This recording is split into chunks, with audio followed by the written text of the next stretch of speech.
박사님. 네.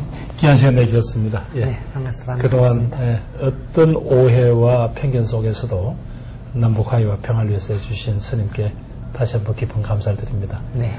최근에 어떤 활동하시는지 좀 소개해 주십시오. 주로 인도적 지원 문제죠.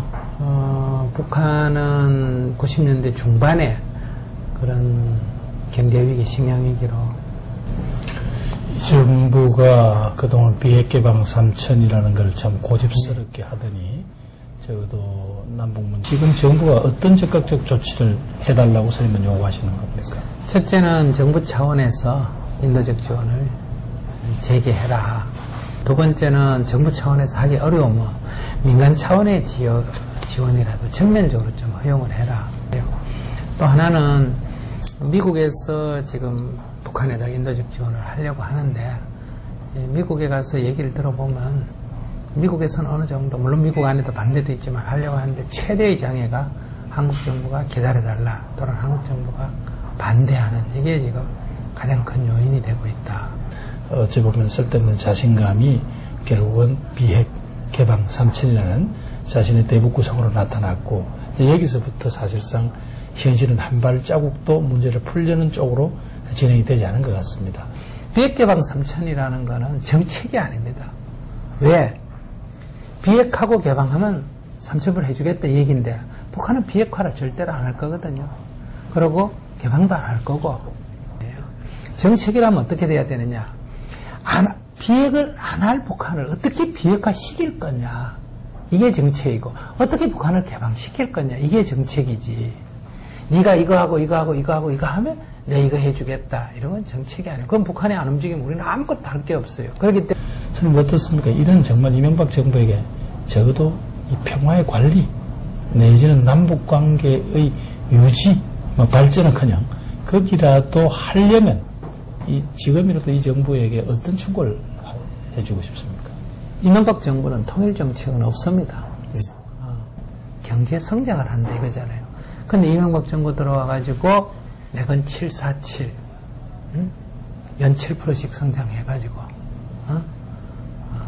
4만 불 시대를 만들고 세계 7위 경제대국에 올라간다 그랬는데 11위에서 지금 14위로 떨어졌고 7% 성장은 고사하고 4%도 안 되고 4만 불은 고사하고 노무현 정권 때 출발한 2만 불을 밑에 까먹었다가 이제 겨우 2만 불 도로 회복한 상태란 말이에요. 그러니까 경제 성장 안 된 건 사실이에요. 또 두 번째, 안보 관리 됐느냐? 안보 관리가 안 됐다는 거예요. 그래서 난 그게 민주당이 제대로 야당 역할을 못한다.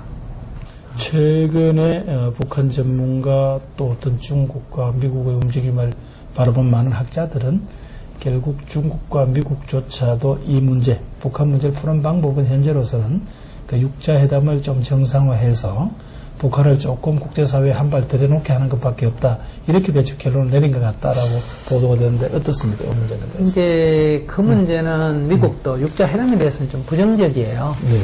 그러나 6자 회담 말고 다른 대안이 없다. 네. 다만 6자 회담에서 부정적이니까 말을 뭐라고 하느냐. 다자 회담이라고 말을 해요.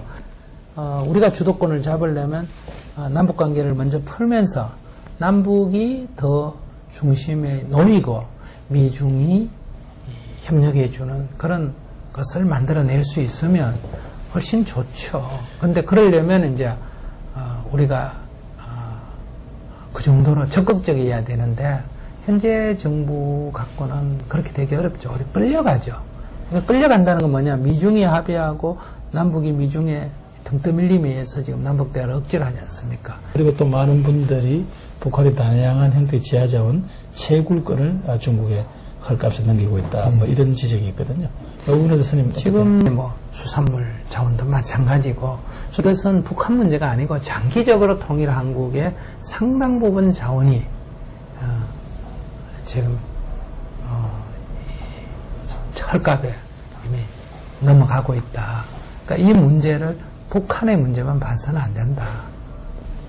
북한은 지금 내 거니까 내 마음대로 한다고 하지만은 저는 이것도 북한에 우리가 다른 대안을 제시하면서 너 거라고 할 수 없다. 우리 민족 전체 거니까 이건 안 된다. 그러면 다른 대안을 내놔라 하면 다른 대안을 내놓으면서라도 이 문제를 우리가 어느 정도 제갑을 받도록 하든지 안 그러면 막든지 이렇게 해야 되는데 북한 정권이 조금 실망한 것은 그 오바마 정부의 등장 이후에 미국의 대북 정책이 획기적인 변화를 기대했었는데 그게 없었다는 데도 있는 것 같습니다.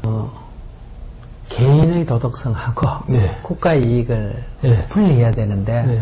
우린 종종 이 문제가 예. 자꾸 헷갈려요. 오바마가 흑인 대통령이라든지 오바마가 진보적인 사람이라는 것 하고 예.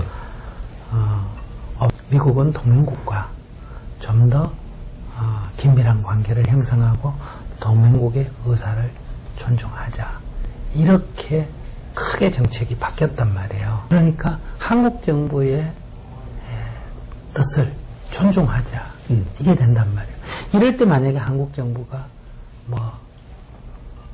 DJ 정부라든지 노무현 정부라면 남북 관계가 획기적으로 진행이 될 수 있는 관점에 서는데 불행히도 한국 정부는 이명박 정부고 대북 관계를 경직되게 끌고 가는 정부란 말이에요.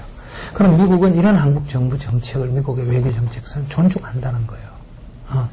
차기 정부를 감당하겠다고 하는 사람이라면, 이른바 후보자가 되고자 하는 사람이라면 적어도 남북 문제를 어떻게 판단하고 또 남북 문제를 풀면서 평화를 어떻게 더 발전시키고 그리고 나아가서 우리들의 어떤 수건이라고 할 수 있는 한반도에 있어서의 어떤 통일된 어떤 민족 국가를 나아가기 위해서는 어떤 준비를 해야 된다.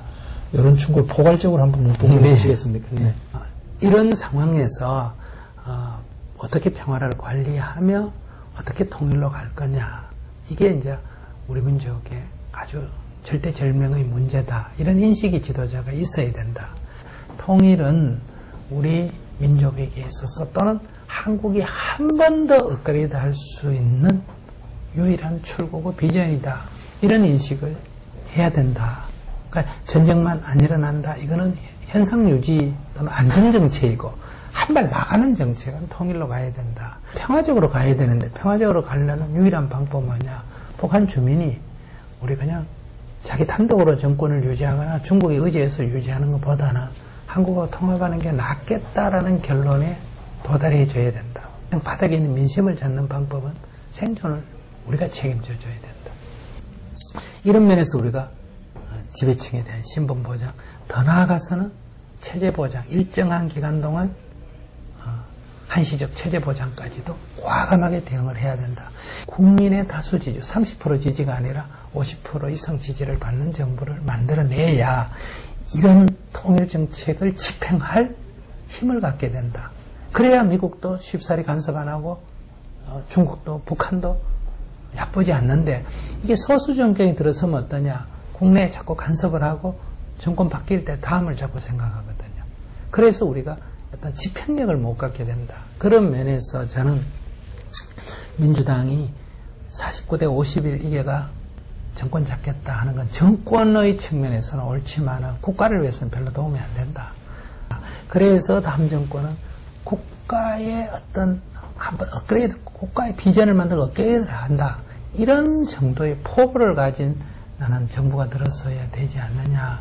그렇지 않는 정치 게임에는 이것은 정권 바뀐 당사자들에게는 의미가 있을지 몰라도 크게 국가적으로 보면 그냥 우왕좌왕하다. 저는 정치 지도자들이 당의 이익이나 개인의 이익보다는 국가 이익을 위해서 일정 정도 타협할 건 타협하고 경쟁할 건 경쟁해야 된다. 또 이 독일이 그 빌리 브란트의 동방 정책 이래로 그 콜 수상의 독일 통일까지 가는데 20여 년 이상의 사람들이 지속적으로 선생님께서 말씀하신 대로 조금씩 상황을 개선하고 주변 환경을 말하자면 바꿔가면서 기다렸습니다. 그래서 어느 날 자기들한테 다가온 어떤 그 통일의 기회를 놓치지 않았는데요. 그런 점에서 한국의 다음 정권을 차지하겠다고 하는 개인이나 정치 세력들이 선임의 그런 충고를 정말로 깊이 새겨야 될 것 같습니다. 천천히 하면 안 돼요. 지난 김대중 노무현 정권이 네. 브렌트의 동방정책이라고 하면 이제는 추수할 때입니다. 이제는 추수할 때가 가까워졌지 20년 이렇게 하면 안 되고 그래서 저는 이번 선거가 굉장히 중요하고 여기 누가 잡느냐가 중요한 게 아니라 통일의 비전을 갖는 이런 지도자가 돼야 된다는 것. 두 번째는 그것이 다수 국민의 지지를 받으면서 등장해야만이 개혁이 가능하지. 다수 국민의 지지를 못 받으면 금방 이 반대론에 부딪혀가지고 이것도 안 되고 저것도 안 되는 결과가 나오게 된다.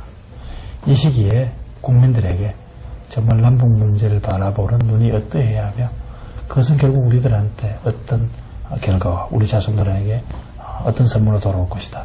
선생님의 마지막 말씀으로 정리하겠습니다. 국민 여러분들이 너무 편안에만 빠지면 안 된다. 2천만 동포가 지금 굶주림의 고통에 있고 그것이 지난 15년간이나 이렇게 고통을 겪고 있지 않습니까? 그들의 잘못은 거기에 태어났다는 한 가지 이유밖에 없다. 그리고 이들이 바로 우리 민족이고 우리 국민이다는 관점이 필요하다. 그래서 이 문제는 우리가 책임을 진다 하는 자세가 필요하다. 그들을 이롭게 하기 위해서 통일을 하자는 첫째, 그들의 이익이 되지만 우리에게도 이익이 된다. 이런 관점에서 저는 통일 비전을 일단 가져줘야 된다. 그러나 선거에 막상 들어가면 내 개인의 이익, 여기에 매몰될 수밖에 없잖아요. 그런 측면에서 국민 여러분들이 좀 더 의식이 높아져야 이게 지도자도 그런 인식이 같이 높아지는 거지.